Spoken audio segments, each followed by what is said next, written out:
여러분, 이 자연 만물이 또 결실을 맺는 이 가을에 우리가 가장 많이 고백해야 하는 단어가 있다면 그것은 감사일 것입니다. 사실 우리가 이 가을을 감사의 계절이라고 하거든요. 그 이유가 무엇인지 아시나요? 왜냐하면 사실 우리의 수고와 노력보다 이 자연 만물이 가져다 주는 그러한 결실은 훨씬 더 크기 때문입니다. 그래서 농사를 지으신 분들은 알겠지만 한 알의 씨앗이 땅에 심겨져서 그것이 열매를 맺기 시작할 때에 최소한의 단위가 30배, 또 60배, 벼와 같은 그런 농작물은 100배 이상의 결실을 얻기도 합니다. 매년 그렇게 얻어지는 것이죠. 그래서 예수님께서도 이 땅에 주님의 말씀이 우리 마음에 우리 마음에 주님의 말씀이 심겨질 때에 그것이 최소 30배 그리고 60배 때로는 100배의 결실이 있다라고 말씀을 하셨는데, 이런 자연 만물이 결실을 맺는 것처럼 사실은 매주 우리가 이 시간 말씀을 들을 때에 우리 마음속에 귀한 열매들이 계속해서 또 자라나고 열매를 맺고 있게 될 것입니다. 그것을 생각하지 않을 수 없는 계절이 가을입니다. 그래서 이 가을에 우리가 더 많은 감사의 고백을 하나님께 먼저 올려드리고, 또한 우리 서로에게도 그러한 고백을 많이 하는 계절이 되기를 바랍니다. 그런 의미에서 요즘 정말 감사의 마음을 많이 전하고 또 그렇게 하고 계신지 제가 물어보고 싶습니다. 사실 제가 12년 전에 미국에서 한국으로 나오기 전에 그 마지막 추수감사절기를 앞두고 한 기사를 보았습니다. 미국의 그 감사절기는 땡스기빙 데이, 그 추수감사절기가 있는데, 그것을 앞두고 이제 쇼핑몰로 몰려가는 이 젊은이들에게 이렇게 문을 열어주는 거죠. 그래서 그 문을 열어줬을 때에 과연 몇 명이나 감사합니다, 그래서 땡큐라는 말을 할까를 조사를 했는데, 그 기사에 의하면 놀랍게도 한 명도 그 말을 하는 젊은이들이 없었다는 거예요. 그리고 다 손살같이 그 쇼핑몰에 몰려가는 것을 보면서 그 기사의 타이틀이 감사하지 않고 요구만 하는 세대, 그래서 Ungrateful Demanding Generation, 감사하지 않고 요구만 하는 세대. 이제 미국의 감사의 문화가 이제 젊은이로 갈수록 그런 것들이 점점 없어지는 듯한 그런 한탄의 마음을 담은 그런 기사의 내용이었습니다. 제가 그리고 그 다음 해에 이제 한국에 들어왔는데요, 한국에 와서는 정말 한국은 그것을 넘어선 세대라는 확신을 얻게 되었습니다. 감사를 하지 않는 정도가 아니라 그냥 온통 불만과 불평을 마음껏 표출하는 세대가 이미 되어 있더라고요. 처음에는 잘못된 정책이나 정치인들을 향한 이런 불평으로 시작했지만, 결국은 이러한 문화가 결국 우리 사회 전반의 모든 것에 대한 불평과 불만으로 확대된 것을 보았습니다. 지난 10여 년간 이것이 점점 더 확대되기 시작하면서 요즘 젊은이들의 가장 큰 불평과 불만은 부모 세대와 부모님을 향한 마음입니다. 그것을 가장 잘 드러내는 말이 금수저, 은수저, 흙수저라는 단어죠. 그래서 이 땅에 자신을 낳은 부모님이 금수저냐 흙수저냐에 따라서 자신의 인생은 이미 결정되었다, 그리고 이번 생은 망했다, 이런 표현들을 많이 하더라고요. 참 세상에 있는 그러한 사람들이 이 정도의 표현을 하고 있지만, 더 큰 문제는 우리 그리스도인들도 이러한 영향을 계속해서 받고 있다는 거죠. 세상 사람들은 그 원망이 부모에게로 한정되겠죠. 그러나 우리 그리스도인들이 이러한 불명과 불평을 하기 시작할 때에 그 끝은 하나님을 향하게 되어 있습니다. 왜냐하면 나를 금수저와 흙수저로 태어나게 한 분이 우리의 부모님이지만 그 부모를 존재하게 한 분이 하나님이시잖아요. 그런 측면에서 우리 그리스도인의 불평과 불만은 결국 하나님을 향한 원망으로 향하게 되어 있는 것입니다. 물질 문명이 더욱 발전할수록 더욱 감사를 잃어버린 이러한 시대, 이러한 세대가 되고 있음을 우리는 지금 너무나도 경험적으로 잘 알고 있습니다. 참으로 놀라운 것은 이러한 사실을 2000년 전 사도 바울이 미리 알고 있었습니다. 그래서 그의 마지막 편지인 이 디모데 후서에 디모데와 그리고 이후에 오늘날 이 땅을 살아가는 모든 그리스도인들을 향해서 그가 이러한 경고의 말씀을 남겼습니다. 디모데후서 3장 1절에서 2절 말씀인데요, 제가 한번 읽어드리겠습니다. 너는 이것을 알라. 말세에 고통하는 때가 이르러 사람들이 자기를 사랑하며 돈을 사랑하며 자랑하며 교만하며 비방하며 부모를 거역하며 감사하지 아니하며 거룩하지 아니하며. 계속해서 나열되고 있는 디모데 후서 3장에 소개되는 이러한 현상을 우리는 이미 충분히 경험하고 있습니다. 문제는 지금 이 구절에서 소개하고 있는 내용들은 앞으로 점점 더 명확해질 거라는 점입니다. 시간이 지날수록 이것은 점점 더 우리의 다음 세대로부터 듣게 되는 그런 말이 될 것입니다. 여러분, 그런데 한편으로 참으로 감사하게도 이러한 경고의 말씀과 함께 성경은 이러한 상황이 올 때에 우리 그리스도인들은 그러면 어떻게 이 땅을 살아야 하는지, 또한 어떠한 마음을 품고 살아야 하는지도 또한 잘 안내하고 있다는 점입니다. 그리스도인들이 가져야 하는 올바른 길과 진리의 말씀, 또 어떠한 생각과 어떠한 말과 무엇을 행하며 살아야 하는지를 성경은 잘 소개하고 있습니다. 특히 우리가 본문으로 읽은 디모데후서 2장의 말씀은 우리 그리스도인들이 더욱 이 땅에 감사를 잃어버린 시대가 되어 갈수록 지켜야 하는 그 말씀을 두 가지로 또 핵심적으로 요약할 수 있습니다. 그래서 제가 오늘 그 두 가지를 소개하면서 이 말씀을 전하겠습니다. 첫 번째는 하나님은 감사의 그릇을 사용합니다. 하나님은 감사의 그릇을 사용합니다. 우리 한 번 더 하나님은 감사의 그릇을 사용합니다. 한번 읽어볼까요? 같이 한번 고백하겠습니다. 시작. 아멘.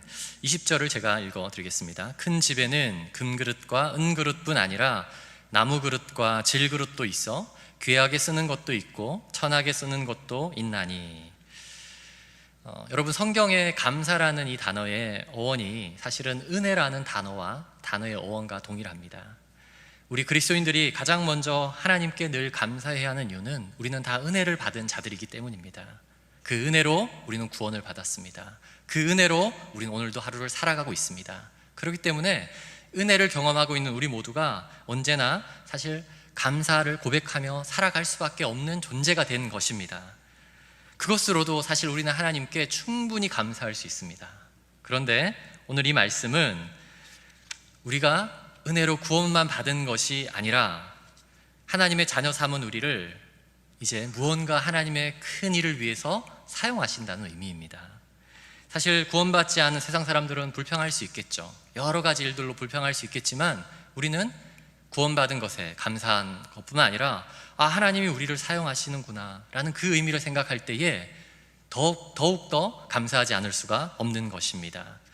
여기서 큰 집이라고 되어 있잖아요. 그러니까 이것은 하나님의 어떠한 큰 계획을 의미하는 단어거든요. 하나님의 크고 놀라운 계획 가운데 우리를 사용하신다는 거예요. 우선은 크다라는 의미가 우리가 생각했던 것보다 훨씬 큰 의미의 하나님의 일들을 위해서 우리 모두를 사용하신다는 그런 의미로 생각할 수 있겠습니다. 자, 그렇다면 보다 분명하게 여기서 큰 집이 어디일까요? 이 큰 집이라는 구절을 잘 알기 위해서는 그 직전에 나오는 19절도 우리가 잘 이해할 필요가 있습니다. 우리 19절을 한번 다 같이 읽어보겠습니다. 시작. 그러나 하나님의 견고한 터는 섰으니 주께서 자기 백성을 아신다 하며 또 주의 이름을 부르는 자마다 불의에서 떠날지어다 하였느니라. 여러분, 그 고대 로마 시대에는 큰 건물을 지을 때 그 건물에 합당한 어떠한 의미의 구절이라든지 어떠한 문구를 기둥에다가 새겨 넣었습니다. 그래서 그것을 보고 저 집은 어떤 집이다, 저 건물은 어떤 건물이다 라는 것을 아는 것이죠. 오늘 여기서 두 가지의 중요한 문구가 있는 그러한 큰 집을 성경은 소개하고 있습니다. 하나님의 견고한 터 위에 그것을 세웠는데 그 두 개의 기둥 위에는 각각 어떤 구절이냐면 주께서 자기 백성을 아신다 라는 구절이에요. 하나님께서 자신의 백성을 아신다. 하나님께서 이 땅에 구원받고 자신의 자녀가 되어지며 하나님의 은혜를 함께 누릴 자들이 누군지를 다 아신다는 거예요. 그리고 또 하나, 그들이 그 건물에 들어올 때에 무엇을 뜻합니까? 또 주의 이름을 부르며 그곳으로 나오는 자들, 주의 이름을 부르는 자마다 불의에서 떠날지어다. 한 가지 더 명심해야 되는 것이 있는데, 하나님 의를 다 아는 것뿐만 아니라 우리가 그 건물에 들어갈 때마다 하나님으로부터 나아가기 위해서는, 그의 이름을 부르기 위해서는 모든 세상적인 불의에서 떠나야겠다라는 것을 명심하라는 겁니다. 이러한 건물이 상징하는 바가 무엇일까요? 그것은 바로 이 땅에 하나님께서 계속해서 세워나갈 교회를 뜻하는 것입니다. 교회는 바로 그러한 곳입니다. 이 땅에 구원받게 하시는 하나님의 자녀들, 하나님의 백성들이 교회 안으로 오게 됩니다. 그곳에 와서 기쁨으로 은혜를 감격하며 노래하고 찬양할 수 있지만, 한 가지 우리가 반드시 명심해야 되는 것이 있다면 불의에서 떠날지어다, 이것도 명심하라는 것입니다. 이러한 교회 안에서의 이러한 하나님께서 이러한 큰 집으로 묘사된 교회 안에 많은 사람들을 부르시고 하나님이 큰 일을 이루어 나가실 때에 여러 종류의 사람들을 부르시고 또 세우신다는 것이죠. 이 네 가지의 그릇을 통해서 크게는 네 가지 종류의 어떤 사람들로 우리가 분류되지만 더 많은 다양한 사람들을 의미하는 것이죠. 여기서 네 가지는 금그릇과 은그릇, 또 나무그릇, 그리고 질그릇. 질그릇은 사실 흙으로 만든 그릇이 아닙니까? 그래서 세상 사람들이 볼 때는 어떻습니까? 교회 안에도 금그릇과 은그릇 같은 사람이 있고, 또 흙그릇과 질그릇과 또 나무그릇 같은 사람이 있겠다라고 판단할 수 있는 것이죠.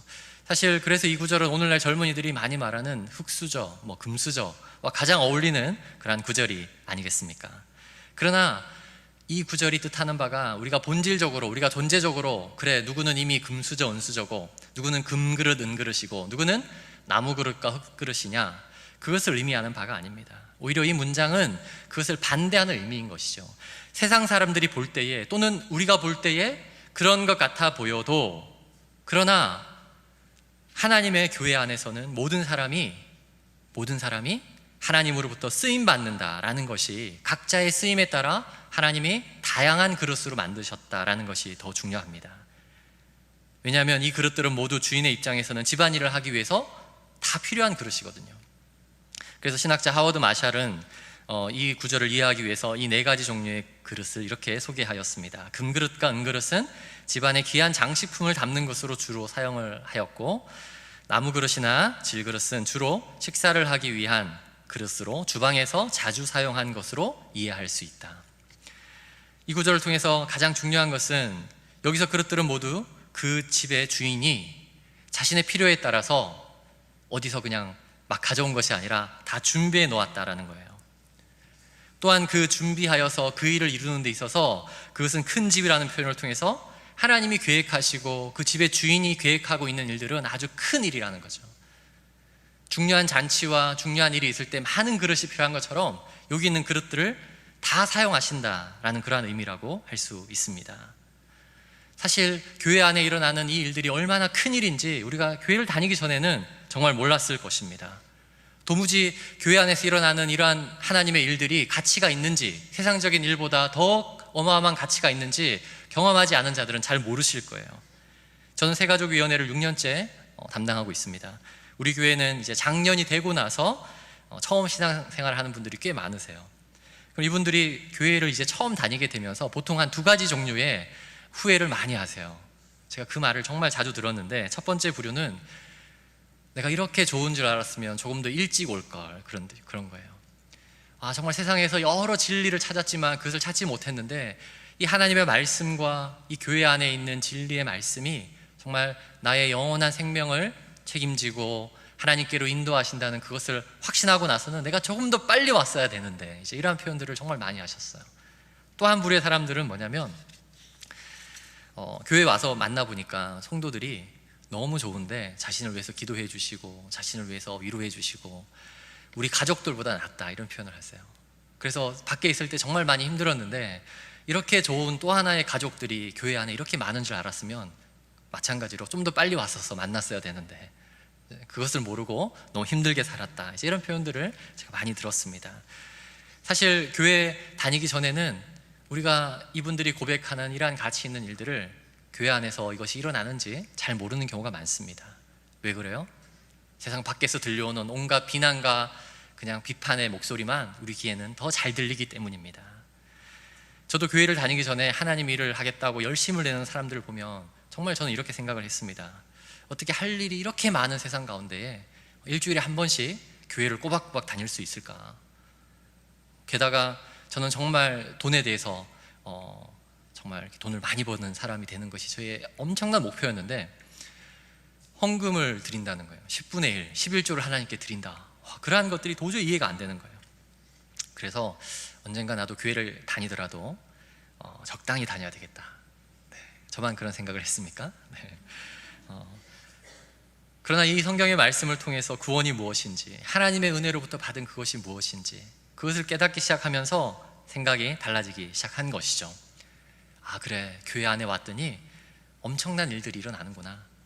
그러면 나도 이 교회 안에서 주님의 부르심에 따라 조금 더 많이 쓰임 받는 사람이 되어야 되겠다. 그러면서 제가 이제 목회자의 길을 이제 들어서는 마음을 먹었습니다. 그리고 처음 신학교에 가서 또 열심히 공부를 하면서 제 마음속에 자연적인 저의 반응이 뭐였냐면, 하나님 이왕 저를 사용하실 것이면 금그릇과 은그릇으로 사용해 주세요 라는 기도를 열심히 했습니다.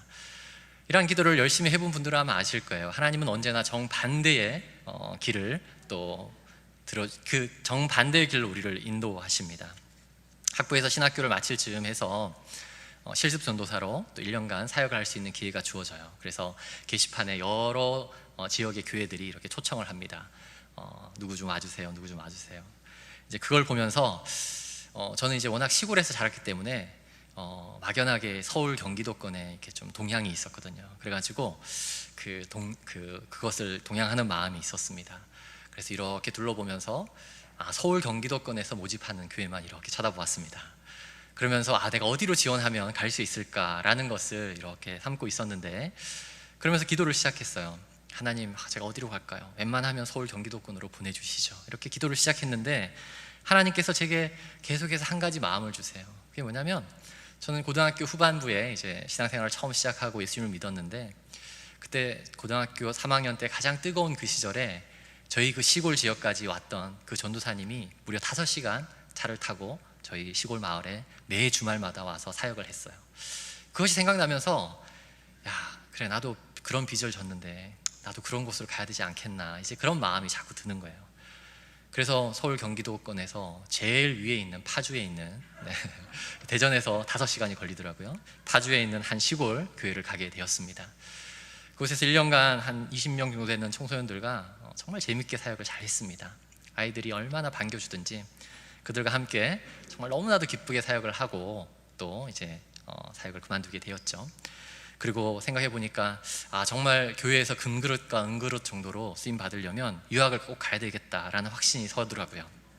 그래서 열심히 영어 공부를 하기 시작했습니다.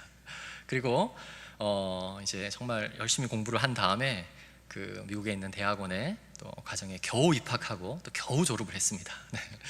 그리고 졸업할 때쯤에서 이제 한국으로 돌아와서 사역을 시작해야 되는데, 그때도 여전히 그런 마음이 있는 거죠. 하나님, 웬만하면 서울 경기 경기 북부 말고 웬만하면 경기 남부 쪽으로, 그런 마음까지 들면서 기도를 시작하는데, 처음 제가 사역을 했던 그 교회가 자꾸 생각나는 거예요. 그래서 그래, 이렇게 내가 선택해서는 안 되겠다라는 확신을 얻고 제 아내와 상의하면서 우리가 이렇게 결론을 내렸습니다. 그냥 지원하지 말자.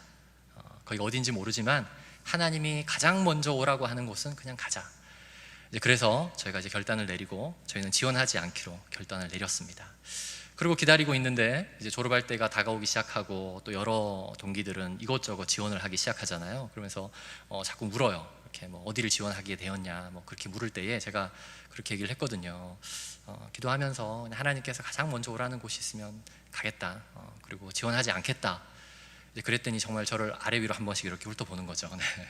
멀쩡하게 생겨가지고 유학까지 마친 신학생이 왜 저런 결정을 하지라고 아마 생각을 했을 거예요. 그러나 하나님께 제게 주신 부담이었어요.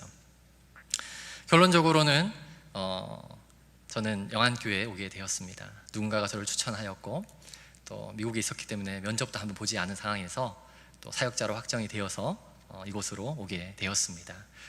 지난 11년을 돌아보면 저는 감사하지 않을 수 없습니다. 제가 이곳에서 금그릇과 은그릇으로 쓰임받아서 감사할까요? 그렇지 않습니다. 저는 나무그릇과 질그릇이 분명합니다. 신학자 하워드 마샬의 설명처럼 금그릇과 은그릇은 주로 장식용으로 쓰일 수 있습니다. 한번 그 자리에 두면 손대지 않아도 그저 사용할 수 있는 그러한 그릇입니다. 그러나 나무그릇과 질그릇은 매일 주인의 손을 타는 그릇입니다. 때로는 밥그릇으로, 때로는 국그릇으로, 어느 날 시원한 물잔과 같은 그릇으로, 어느 날은 아주 뜨거운 음식을 담는, 그러나 반드시 설거지를 해야 되는 그러한 그릇으로 사용하실 것입니다. 따라서 이 그릇은 주인이 천하게 쓰는 것이 아니라 사실은 주인이 더 자주 사용하는, 애용하는 그릇이라고 할 수 있습니다. 처음 제가 중고등부에서 시작하여서 행정사역을 했거든요. 말단 전도사로. 그럴 때 제게 가장 보람이 있었던 일과를 지금도 생각하라면 모든 사람이 다 퇴근하고 교회 아무도 없을 때 교회 전체를 한 바퀴 둘러본 다음에 마지막에 문을 잠그고 나가는 그 순간이에요. 너무 뿌듯한 거예요. 하나님 나를 이렇게 다 둘러보고 또 이 귀한 교회에 사용해 주셔서 감사합니다. 그리고 이후에 작년 부서를 또 사역하게 되면서 여러 가지 훈련위원회, 전도폭발, 새생명축제, 새가족위원회, 교구위원회 이르기까지 하나님께서 정말 이런저런 모양으로 사용하셨습니다. 센텀 예배당에서 8년, 가야에 가서 또 3년, 그때마다 너무나도 부족하기 때문에 늘 하나님께 묻고 얼마나 간구하며 하나님 어떻게 해야 될까요? 제가 다 처음 경험하는 그런 사역들 앞에 하나님과 더 친밀한 그런 시간이 되었습니다. 그래서 저의 기도는 지금 이렇게 바뀌었습니다. 하나님, 저는 금그릇과 은그릇 절대 아닙니다. 저를 자주 사용하실 수 있는 나무 그릇과 질그릇으로 앞으로도 계속 그렇게 사용해 주십시오. 구약 성경 이사야서 말씀에 이러한 말씀이 있습니다. 이사야서 64장 8절인데요. 그러나 여호와여, 이제 주는 우리 아버지시니이다. 우리는 진흙이요 주는 토기장이시니 우리는 다 주의 손으로 지으신 것이니이다. 하나님께서 우리의 아버지이시며 동시에 우리의 그릇을 만드신 토기장이십니다.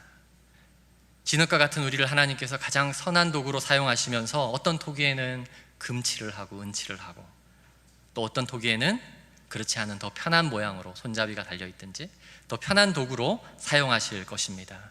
중요한 것은 이러한 하나님의 사용하심에 감사함으로 반응하느냐 아니면 원망과 불평과 불순종으로 반응하느냐입니다. 여러분, 구약 성경과 신약 성경에 가장 많은 하나님의 사역을 위해서 열심히 일했던 두 사람을 꼽으라면 다윗과 구약의 다윗과 신약의 사도 바울일 것입니다. 이 두 사람의 특징이 무엇인지 아나요? 다윗은 구약 성경에 나온 130번의 감사의 내용 중에 절반 이상인 80번을 감사 고백한 인물입니다. 사도 바울은 신약 성경에 약 60번의 감사의 고백이 있는데 그 중에 3분의 2에 해당되는 40번 이상을 고백한 사람입니다. 그들이 처해진 환경을 보십시오. 그들이 모든 환경이 감사해서 정말 감사했나요? 그렇지 않습니다. 아주 어려운 순간도 있고 아주 힘든 고비들도 있었지만 그럴 때마다 하나님께 감사 고백하며 자신이 쓰임받는 것, 그것이 어디에 상관없이 어디든 상관없이 늘 고백했던 그들을 하나님께서 가장 귀한 그릇으로 사용하신 것입니다. 17세기 영국의 작가인 아이작 윌튼은 이렇게 고백하였습니다. 하나님이 거하시는 곳이 두 곳 있는데 하나는 천국이요 다른 하나는 감사하는 마음이다. 하나님께서 우리를 이 교회로 부르시고 또 자신의 놀라운 일들을 지금도 이루고 계시지만 여기 계신 모든 분들이 이제 하나님의 주인 되심을 인정하고 감사로 자신의 그릇이 사용되기를 소망하는 그러한 자들이 되어야 할 줄 믿습니다. 하나님은 첫 번째로 감사의 그릇을 사용합니다. 두 번째로 하나님은 깨끗한 그릇을 사용합니다. 하나님은 깨끗한 그릇을 사용합니다. 우리 21절을 한번 다 같이 읽어보겠습니다. 시작. 그러므로 누구든지 이런 것에서 자기를 깨끗하게 하면 귀히 쓰는 그릇이 되어 거룩하고 주인의 쓰심에 합당하며 모든 선한 일에 준비함이 되리라. 여러분, 사실 오늘 본문에서 이 구절이 더욱 중요합니다. 왜냐하면 디모데후서의 전체적인 흐름과 20절, 21절을 통합적으로 볼 때에 이 구절에서 가장 강조하는 바, 그것은 모든 그릇은 깨끗한 상태가 되어야 주인에 의해서 사용되어질 수 있다라는 것을 잘 말해주고 있기 때문입니다. 그런데 문제는 여기서 깨끗하게 하는 주체가 하나님이 아니라 자기입니다. 자기 스스로. 그릇된 우리가 스스로를 깨끗하게 할 때에 주인이 사용한다는 말이에요. 사실 로마서 이전에 사도 바울이 로마서 9장에서도 토기장이와 그릇에 대한 비유를 한 번 더 사용하였습니다. 그곳에는 그릇을 만드는 하나님의 주권과 또 우리의 구원의 문제였기 때문에 우리가 어떻게 할 수 없는 부분을 설명하는 거예요. 그러나 이 구절에서는 특별히 사도 바울이 의도적으로 능동형 동사를 사용하여서 이것을 스스로 깨끗하게 하는 것이 우리에게 책임이 있다라는 것을 표현하고 있는 거예요. 강조하는 것이에요. 그래서 많은 신학자들은 이 구절에서 이 비유는 구원의 조건이 아닌 섬김과 순종을 위한 구절, 그러니까 스스로가 선택할 수 있는 그러한 명령을 내리는 구절이다라고 소개합니다. 그렇다면 다시 우리가 스스로를 깨끗하게 지켜야 하는 그곳은 또 어딘가요? 이것이 아까 그 본문의 말씀에서 이런 것에서부터인데 이런 것, 여러분 이런 것이 어디일까요? 이런 것, 그것은 디모데후서 전체에 나타나 있는 세상의 온갖 부정과 잘못된 사상과 또 여러 가지의 잘못된 어떠한 법칙, 진리를 거스리는 어떤 그러한 일들을 말하는 것입니다. 마치 그릇에 묻어있는 더러운 것들을 깨끗이 씻어야지 새롭게 사용할 수 있는 것처럼 세상으로부터 가득되어진 잘못된 사상과 잘못된 어떤 말들로부터 오염된 우리를 깨끗하게 우리가 씻어 나아갈 때에 하나님이 사용하신다라는 뜻이에요. 특별히 디모데후서에는 사람들이 점점 더 진리를 거역하고 서로를 말로 비방하고 헐뜯고 모함하는 일을 경계하라고 강조하는 그러한 구절들입니다. 오늘 본문의 전후에도 세상 사람들의 온갖 원망과 불평의 내용을 계속 소개하고 있어요. 그것을 강한 어조로 이렇게 명령합니다. 2장 16절인데 망령되고 헛된 말을 버리라. 그들은 경건하지 아니하며 점점 나아가나니. 23절은 어리석고 무식한 변론을 버리라. 이에서 다툼이 나는 줄 알미라. 특별히 세상 사람들은 점점 더 감사를 잃어버리면 그들의 말이 변하기 시작합니다. 점점 더 불평과 불만과 비방의 말을 하기 시작합니다. 그럴 때에 어떻게 한다고요? 우리도 동일하게 그것에 동요되는 것이 아니라 그것으로부터 우리를 깨끗하게 하라는 것이죠. 지난 추석에도 아마 많은 분들이 경험을 하셨을 겁니다. 명절에 여러 지역의 사람들이 모이잖아요. 그들이 끊임없이 자신들이 지지하는 어떠한 그 정당이나 또 대선이 얼마 앞두기 때문에 대선 후보들을 열변을 하였을 것입니다. 그런데 이렇게 지지하고 그분의 장점과 그분을 통해서 우리나라가 좋은 쪽으로 바뀌는 것을 설명하는 것은 너무 좋아요. 거기까지는 너무 좋아요. 그런데 조금만 반대 의견을 얘기하면 그 사람에 대한, 내가 지지하는 사람이 아닌 내가 나를 비방하기 시작합니다. 아무것도 몰라서 그런다고. 목회만 해봐서 경제를 몰라서 그런 얘기를 한다고.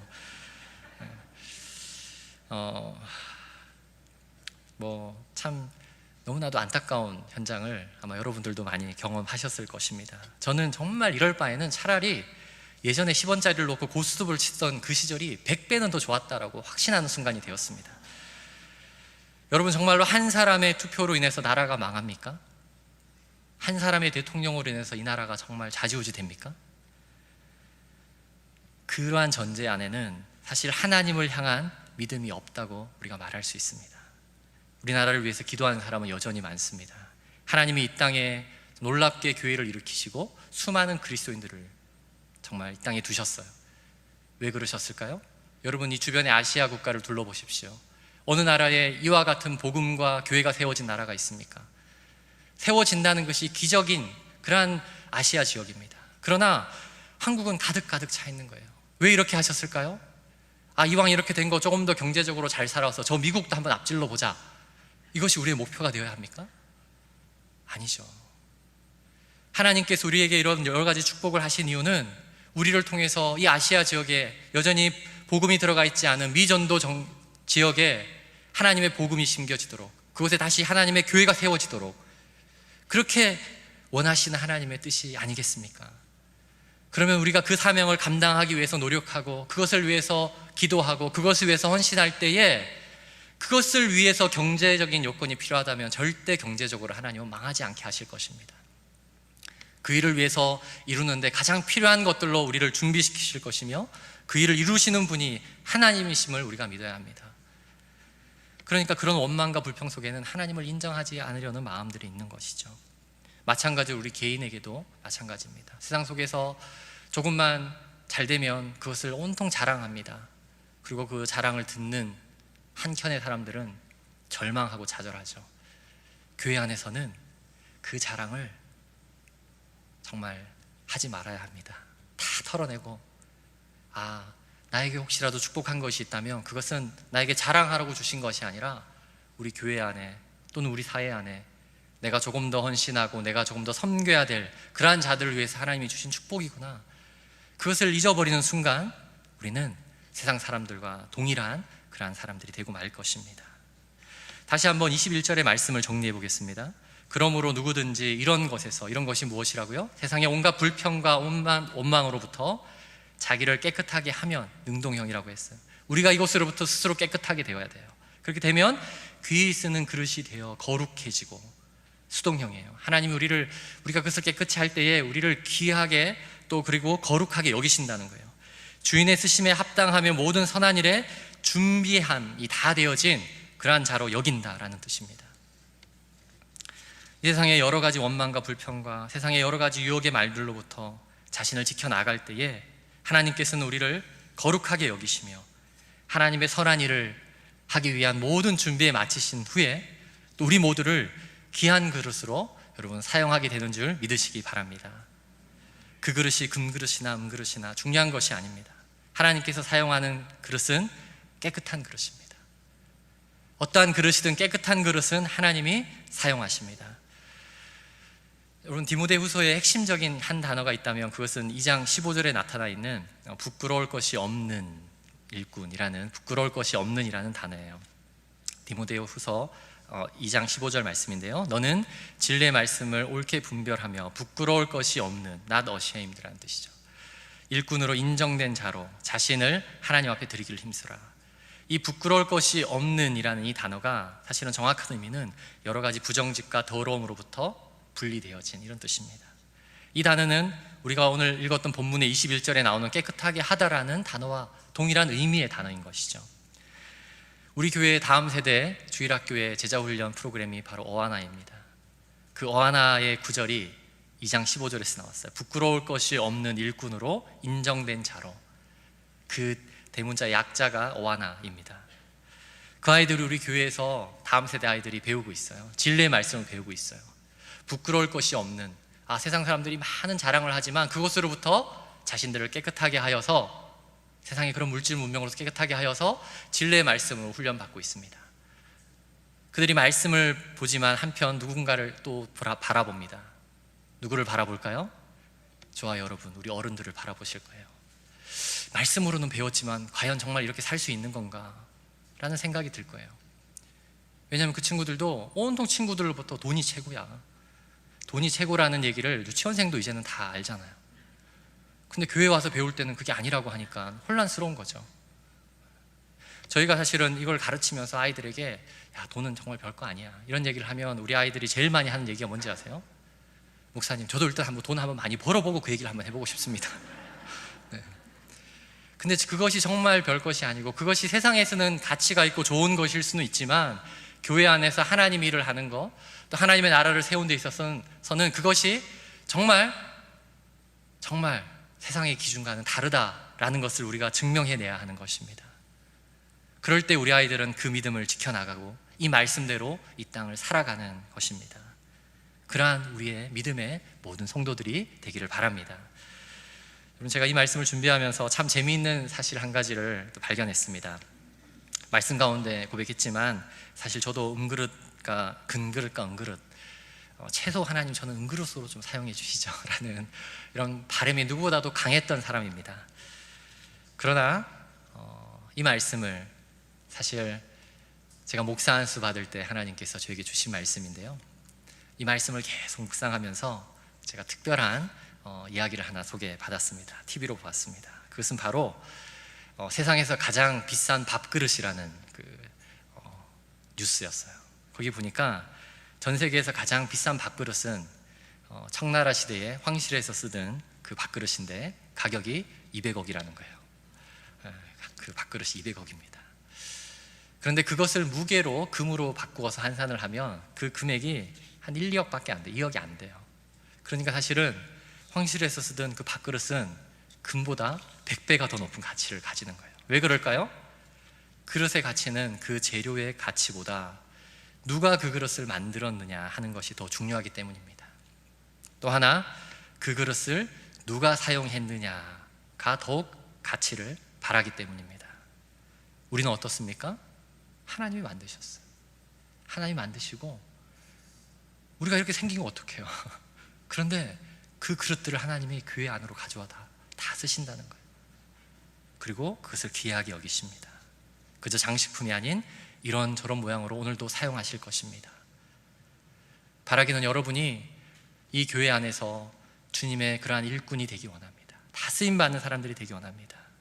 그래서 우리 모두 이 세상에서 들려오는 수많은 어리석고 헛된 소리로부터 자신을 지키며 다 깨끗이 하며 감사를 담은, 감사의 고백을 담은 깨끗한 그릇으로 부끄러울 것이 없는 하나님의 일꾼으로 가장 귀히 사용되는 그러한 그릇이 되기를 주의 이름으로 축원합니다. 아멘. 우리 함께 이 말씀을 생각하면서 찬양을 고백하겠습니다. 항상 진실케 내 맘 바꾸사라는 찬양인데요, 후렴부의 가사 중에 주는 토기장이 나는 진흙 날 빚으소서 기도하오니, 하나님 우리를 아직도 어떻게 쓸지 잘 모르시잖아요. 이 찬양을 하면서 하나님, 내가 나를 깨끗하게 하겠습니다. 그럴 때 나를 하나님께서 가장 원하는 곳에 사용해 달라고 이런 마음으로 함께 기도하며 또 찬양하겠습니다.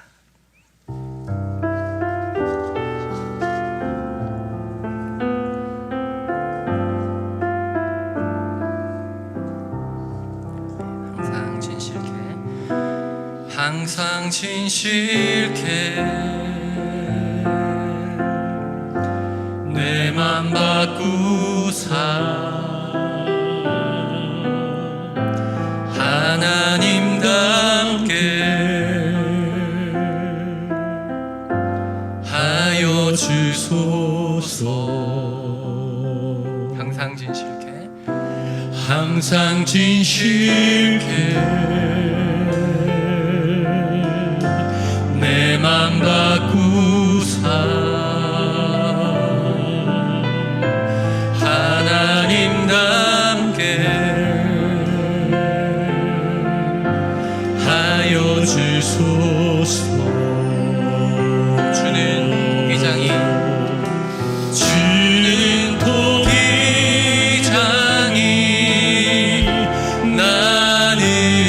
진흙 날 빚으소서 기도하오니, 항상 진실케 내 맘 바꾸사 하나님답게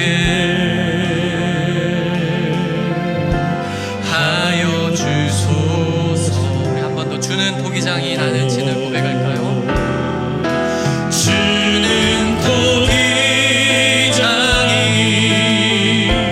나는 진흙 날 빚으소서 날 빚으소서 기도하오니, 항상 진실케 내 맘 바꾸사 하나님답게 하여 주소서.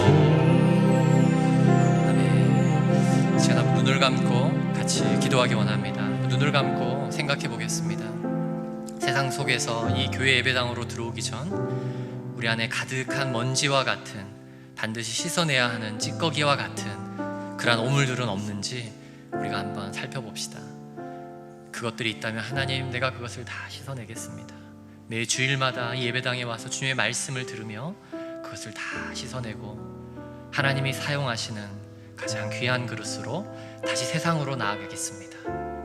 주님, 그러한 결단과 그러한 마음을 내게도 부어주시고, 그래서 주님이 내 평생 가장 선한 정말 주인이 되셔서, 주님이 되셔서 나의 일생을 온전히 인도하시는 분이 되게 해달라고 우리가 한번 기도하기 원합니다. 같이 기도하겠습니다.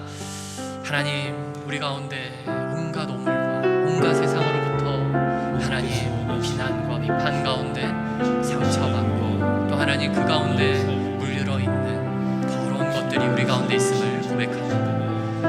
하나님, 이제 이것을 이 교회 안에서 다 씻어내게 하여 주시옵소서. 진리의 말씀 하나님 씻어내게 하시고, 하나님 그 말씀 안에 우리가 회복되게 하여 주셔서 이제 하나님이 교회 안에서, 또한 하나님이 사용하시기 원하는 그곳 안에서 언제나 선한 도구로, 하나님 거룩한 도구로, 하나님 주님께서 가장 아끼는 그런 도구로 우리가 사용될 수 있도록 주님 우리 마음을 붙잡아 주시옵소서. 우리 귀한 모든 영안교회 성도들을 하나님 그렇게 사용하여 주시옵소서. 주님, 이 땅에 온통 힘든 일들이 있지만 그러나 하나님, 주님께서 주시는 은혜 앞에 감사하며 또 하나님께서 우리를 이끌어 나가시는 그 확신 가운데에 한 주간도 승리케 하여 주시옵소서. 오 주님, 우리 모두가 그 은혜를 누리며 그 은혜를 고백하며 살아가는 그러한 모든 영안의 지체대로 주님 허락하여 주시옵소서. 기도하겠습니다. 사랑하는 주님, 우리에게 주신 은혜로 인해 감사를 드립니다. 그 은혜로 우리가 구원을 받았습니다. 또한 말씀을 통해 우리가 이 땅에서 어떠한 사명자가 되어야 하는지를 알게 하시니 감사합니다. 비록 우리의 일생은 너무나 짧지만 이제 우리 모두가 하나님께서 맡겨주신 사명을 잘 감당하기에 부족함이 없는 그러한 주님의 그릇이 되기를 원합니다. 하나님께서 가장 기뻐하시고 선하게 사용하시는 그러한 우리의 모든 신앙인이 되게 하여 주시옵소서. 특별히 이 가을에는 더 많은 감사의 고백으로 우리가 있는 모든 곳이 하나님 나라가 있는 그러한 곳이 될 수 있도록 우리를 사용하여 주시옵소서. 하나님께 세우신 이 영안교회를 통해 우리와 우리의 자녀들도 함께 하나님의 선한 도구가 될 수 있도록 인도하여 주시옵소서. 이제는 우리 주 예수 그리스도의 은혜와 아버지 하나님의 사랑과 성령님의 함께 동행하심이 우리의 일생을 가장 귀한 그릇으로 사용되기를 소원하는 모든 성도들에게 지금부터 영원토록 함께 있기를 간절히 축원합니다. 아멘.